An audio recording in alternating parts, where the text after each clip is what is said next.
네, 이번 시간에는 삼각함수의 정의에 대해서 같이 알아보도록 하겠습니다. 삼각함수의 정의는 중심이 원점이고 반지름의 길이가 r인 원에서 정의를 할 수 있게 되는데요. 이 원 위에 한 점을 가지고 얘기를 해보도록 하겠습니다. 이 점은 x 좌표와 y 좌표를 가지고 표현을 할 수 있게 되는데요. 이 점 P를 지나가는 동경을 생각할 수 있습니다. 그럼 이 동경이 x축의 양의 방향과 이루는 각도를 세타라고 두면 이 점 P에서 x축의 수선의 발을 내릴 수 있어요. 그래서 이렇게 내린 수선을 바탕으로 직각 삼각형을 하나를 찾아낼 수 있게 됩니다. 이 변의 길이를 빗변의 길이는 반지름의 길이인 r과 같고 밑변의 길이를 x 좌표로 대신 표현할 수 있습니다. 제1사분면에 위치하는 경우에 얘기를 할 수 있게 됩니다. 높이를 이 점의 y 좌표를 가지고 대신 표현할 수 있게 되는데, 이걸 바탕으로 새롭게 삼각함수를 정의를 할 수 있게 됩니다. 코사인 세타를 빗변의 길이분의 x 좌표로, 사인 세타를 빗변의 길이분의 y 좌표로, 탄젠트 세타를 x 좌표분의 y 좌표로 새롭게 정의를 하면 삼각함수의 정의가 완성이 됩니다. 그러면 다음과 같이 바꿔서 생각할 수도 있게 되는데요. 코사인 세타가 r분의 x 좌표이기 때문에 이 점의 x 좌표는 반지름의 길이 곱하기 코사인 세타로 표현을 할 수도 있고, 이 점의 y 좌표는 반지름의 길이 곱하기 사인 세타로 대신 표현할 수 있겠구나 라는 생각도 해볼 수 있겠습니다. 그러면 관찰을 통해서 얻어낼 수 있는 공식이 하나가 있는데요. 자, 중심이 원점이고 반지름의 길이가 r인 원 위에 x, y 점 P가 놓여져 있는 거잖아요. 그러면 이 원의 방정식은 x제곱 더하기 y제곱은 반지름의 제곱이 될 거예요. 그러면 앞에서 확인한 부분에 의해서 이런 얘기를 할 수 있게 됩니다. x가 있던 자리에 r 곱하기 코사인 세타, y가 있던 자리에 r 곱하기 사인 세타를 집어넣어도 공식이 그대로 성립을 해야 합니다. 그러면 r제곱이 양변에 있을 것이기 때문에 정리하고 나면, 사인 세타의 제곱 더하기 사인 세타의 제곱은 1이라는 결과를 얻을 수 있게 됩니다. 그런데 표기상 이 제곱 자리를 이 오른쪽 어깨 위에 쓰게 되는 경우에 이 제곱이 이 중심각의 크기가 제곱됐다라고 말을 하는 것과 혼동의 여지가 있어요. 그래서 삼각함수의 제곱을 나타낼 때는 이 전체를 제곱했다라는 표현을 앞에다가 적어줍니다. 그래서 읽을 때 코사인 제곱 세타 더하기 사인 제곱 세타는 1이라고 읽어주면 혼동의 여지가 덜 하게 됩니다. 두 번째에서는 탄젠트 세타를 생각할 수 있게 되는데요. r 곱하기 코사인 세타가 x 좌표고요. r 곱하기 사인 세타가 y 좌표니까 r과 r이 약분되고 나면 탄젠트 세타의 정체는 코사인 세타분의 사인 세타로 정리를 할 수 있게 되겠습니다. 네, 앞에서 확인한 그 삼각함수의 정의가 90도를 넘어가는 중심각의 크기에 대해서 어떤 식으로 적용되는지를 한번 확인해 보도록 하겠습니다. 예시를 중심각의 크기가 90도보다 더 많이 돌아간 동경을 대상으로 생각해 봤는데요. 이 경우에도 동경과 만나는 점의 좌표를 정의상 r 곱하기 코사인 세타 r 곱하기 사인 세타로 얘기를 할 수 있습니다. 이게 x 좌표이고 이게 y 좌표인데요. 이런 생각을 할 수가 있어요. x축의 수선의 발을 내리는 건 동일합니다. 요 밑변의 길이는 사실 x 좌표의 절대값과 같고, 이 높이의 길이도 y 좌표의 절대값과 같을 겁니다. 근데 이런 얘기를 어떤 식으로도 활용할 수 있냐면, y축을 기준으로 요만큼만 회전했다라고 생각을 할 수도 있겠죠. 이 y축 기준으로 파이만큼 회전했다라는 걸 여기에다가도 똑같은 각을 만들어낼 수 있습니다. 그러면 이 각도에서 x축의 수선의 발을 내리면 제가 그린 이 빨간색 직각 삼각형과 처음에 생각했던 동경의 y축에 내린 수선의 발을 내린 이 직각삼각형은 서로 합동이 되게 됩니다. 자, 보기 편하게 원래 있었던 이 직각삼각형 1번, 2번이라고 두면 1번과 2번은 서로 합동이다라고 얘기할 수 있습니다. 90도를 벗어난 동경에 대한 코사인과 사인은 사실 회전이 90도보다 안쪽에 있는 삼각함수 값을 가지고 적당히 표현을 해나갈 수 있어요. 그런데 x 좌표의 절대값, y 좌표의 절대값이 밑변이 되는 것을 고려를 해보면 부호를 신경 써야 된다는 생각을 할 수 있게 됩니다. 부호를 신경 쓰는 것은 동경이 사분면의 어느 곳에 위치하느냐에 따라서 구분을 할 수 있게 되고, 여기에서 제1사분면은 x 좌표가 양수이고 y 좌표가 양수인 영역이에요. 코사인이 양수이고 사인이 양수인 영역으로 생각할 수 있습니다. 탄젠트도 양수가 됩니다. 자, 제2사분면에 x 좌표가 음수이고 y 좌표가 양수인 영역으로 볼 수 있습니다.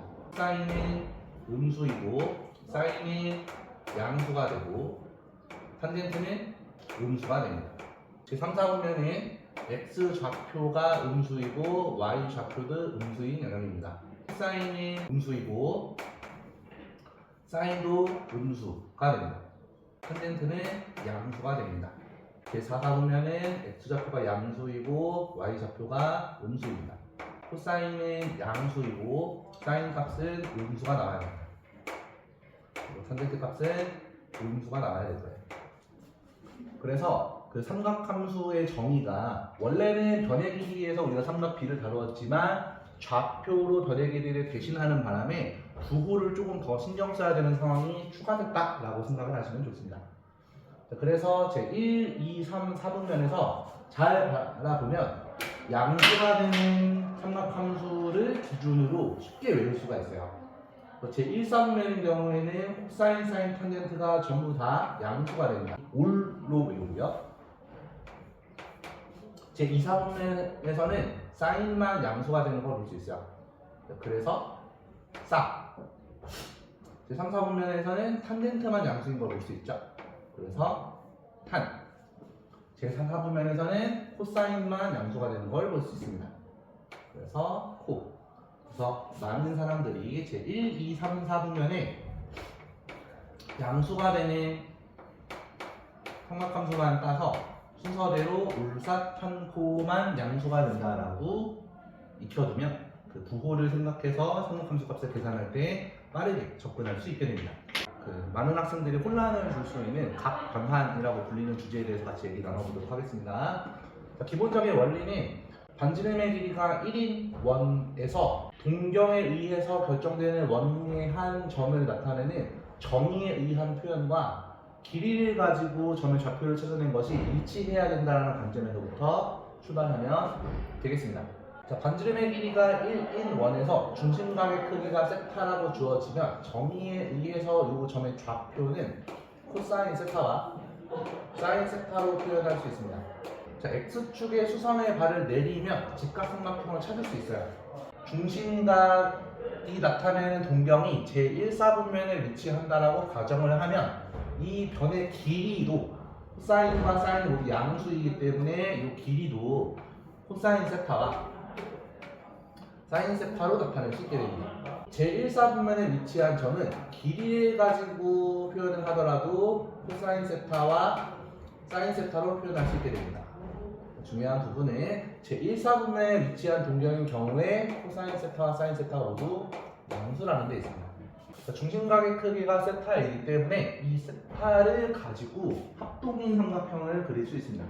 같은 크기를 갖는 세타가 만나는 이 점을 가지고 이렇게 수선의 발을 내려보겠습니다. 그러면 자, 제가 그림을 잘 못 그리기 때문에 합동처럼 보이진 않지만 논리적으로는 합동입니다. 각의 크기가 같고 빗변의 길이가 1로 동일하기 때문입니다. 그러면 이 점의 좌표를 한번 생각해 봅시다. 이 점의 좌표도 정의를 가지고 좌표를 생각을 해볼 수 있는 것이고, 그 다음에 길이를 가지고 좌표를 생각해 볼 수도 있습니다. 이 합동이라는 걸 고려를 해보면 왼쪽에 있는 직각삼각형의 변의 길이는 코사인 세타로 표현을 할 수 있고 높이도 사인 세타로 표현을 할 수 있습니다. 그러면 이 길이에 의한 좌표를 다음처럼 얘기를 할 수 있을 겁니다. 자, 코사인 세타만큼 원점에서 왼쪽으로 갔기 때문에 마이너스 코사인 세타를 쓸 수 있고, 사인 세타만큼 위쪽으로 갔기 때문에 플러스 사인 세타로 쓸 수 있습니다.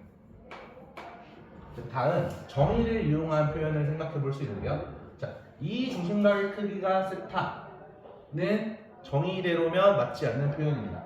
왜냐하면 이 등경은 양의 방향, X축의 양의 방향으로부터 이렇게 회전했다라고 보는 게 약속이기 때문이에요. 그러면 제가 노란색으로 표시한 각도를 어떤 식으로 표현을 할 수 있냐?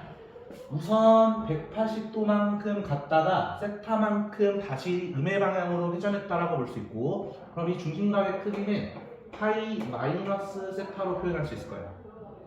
그러면 중심각의 크기가 파이 마이너스 세타이기 때문에 정의에 의한 이 점의 표현은 코사인 파이 마이너스 세타 사인 파이 마이너스 세타로 표현할 수 있을 겁니다. 자, 그러면 정의에 의한 표현과 길이에 의한 표현으로 나타나는 이 점은 서로 같은 점이기 때문에 x 좌표와 y 좌표가 서로 같아야 될 겁니다. 따라서 다음과 같은 결론을 낼 수 있는 거죠. 코사인 파이 마이너스 세타는 마이너스 코사인 세타, 사인 파이 마이너스 세타는 사인 세타로 나타날 수 있게 됩니다. 그런데 이 원리를 잘 생각해보면 합동의 직각삼각형에서 밑변이 서로 밑변이 되게 되는 이 각의 변환에 대해서는 서로 코사인과 코사인이 그대로 유지가 되는 걸 볼 수 있어요. 그리고 높이가 높이로 대응되기 때문에 사인이 그대로 사인으로 대응되는 걸 볼 수 있죠. 그런데 우리가 고려해야 되는 부분은 이 중심각의 크기가 제2사분면이기 때문에 이 코사인 값이 음수가 돼야 될 것이다 라고 이해를 하면 왜 부호가 이렇게 연결되어야 되는지를 판단할 수 있게 됩니다. 자, 똑같은 원리로 이 직각삼각형을 이렇게 내려서 만든 점의 좌표도 길이와 정의 가지고 비교를 해볼 수 있을 겁니다. 그런데 중심각의 크기가 파이를 중심으로 왔다 갔다 했기 때문에 코사인은 그대로 코사인으로 나타나게 될 거고요. 사인은 그대로 사인으로 나타나게 될 겁니다. 다만 부호를 신경 써서 표현을 하면 되겠죠. 자, 이번에는 y축을 중심으로 만들어서 이런 합동인 직각삼각형을 만들어 볼까요? 요 점을 표현하고 싶은 겁니다. 마찬가지로 길이에 의한 표현과 정의에 의한 표현에 비교를 해보도록 하겠습니다. 자, y축에 내린 수선의 발을 통해서 다음과 같은 직각삼각형을 찾았다고 가정해보면, 이번에는 요 높이 y축 방향으로의 길이가 코사인 세타로 표현을 할 수 있고, x축 방향으로의 길이를 사인 세타로 표현할 수 있을 겁니다. 자, 그래서 길이에 기반해서 이 점의 좌표를 체크를 해보면 사인 세타만큼 오른쪽으로 갔기 때문에 플러스 사인 세타가 될 것이고, y 좌표는 코사인 세타만큼 아래로 갔기 때문에 마이너스 코사인 세타로 쓸 수 있을 겁니다. 자, 그런데 정의에 의한 표현도 생각해 볼 수 있는 거죠. 자, 시초선으로부터 2분의 3파이만큼 가고 세타만큼 더 갔기 때문에 이 중심각의 크기는 2분의 3파이에서 세타를 더했다라고 표현할 수 있게 될 겁니다. 자, 그래서 정의에 의한 표현은 코사인 2분의 3파이 플러스 세타, 그리고 사인 2분의 3파이 플러스 세타로 쓸 수 있고, 자, 둘이 같은 점을 나타내고 있기 때문에 이렇게 대응을 시킬 수 있게 됩니다. 네, 이 원리는 이 y축을 기준으로 합동의 삼각형을 찾아내었을 때 그 x축 가로 길이에 해당하는 길이가 세로 길이에 해당하는 길이로 바뀐다는 게 핵심적인 부분입니다. 자, 그래서 y축에 해당되는 각을 중심으로 변환을 했다면 이 코사인이 사인으로 바뀌고요, 사인이었던 게 코사인으로 바뀌게 되는 생각을 해볼 수 있게 됩니다. 중요한 것은 부호가 되겠죠. 이 원리를 이해를 했다면 이 나머지 삼각형에 대한 각이 변환되는 부분들도 체크를 할 수 있게 될 겁니다. 자, 이 내용은 나중에 삼각함수의 그래프에서 다시 한번 반복되게 될 겁니다.